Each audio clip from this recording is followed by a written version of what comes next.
السلام علیکم دوستو، آج میں آپ کو ایک سبق آموز اور دلچسپ واقعہ سنانے جا رہا ہوں۔ تو چلیے آگے بڑھتے ہیں۔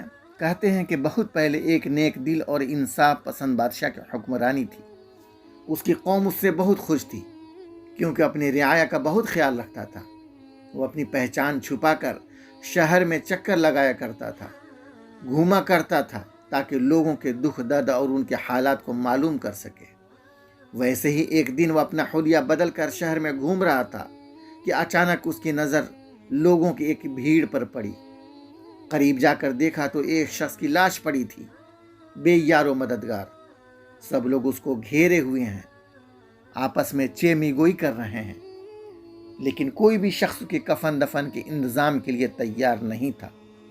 بادشاہ نے حیرانگی سے پوچھا، ارے بھائی، یہ کیا ماجرا ہے؟ تمہارے سامنے یہ لاش پڑی ہے اور تم لوگ اس کے کفن دفن کے انتظام کے بجائے بحث میں الجھے ہوئے ہو۔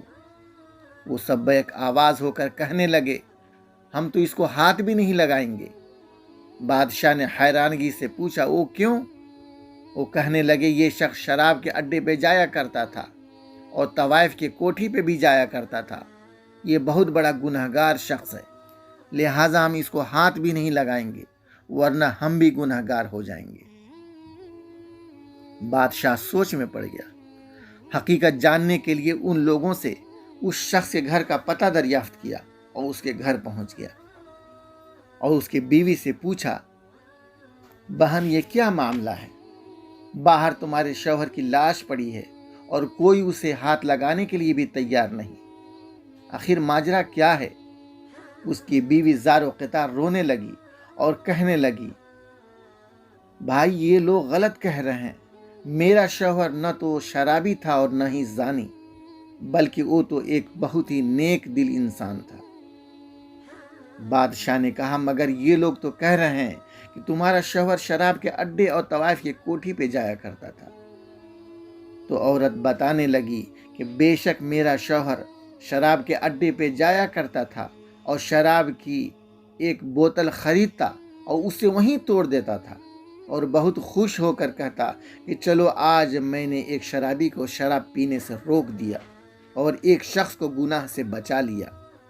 اسی طرح وہ طوائف کے کوٹھی پہ بھی جایا کرتا تھا اور ایک طوائف کو پیسہ دے کر خرید لیتا اور اس سے کہتا کہ میں نے تم کو رات بھر کے لیے خرید لیا ہے، لہٰذا آج کی رات کسی کے ساتھ وقت مت گزارنا، اور خوش ہوتا کہ میں نے آج ایک مسلمان کو زنا کے گناہ سے بچا لیا۔ وہ ہر رات ایسے ہی کرتا تھا۔ وہ وہاں جاتا ضرور تھا لیکن کوئی گناہ نہیں کرتا تھا، بلکہ نیکی کے ارادے سے جاتا تھا۔ میں نے اس کو بہت سمجھایا اور روکا کہ بے شک آپ کی نیت صحیح ہے، لیکن دنیا والے نہیں سمجھیں گے، وہ آپ سے نفرت کریں گے اور آپ کے مرنے کے بعد کوئی آپ کا جنازہ بھی نہیں پڑھائے گا۔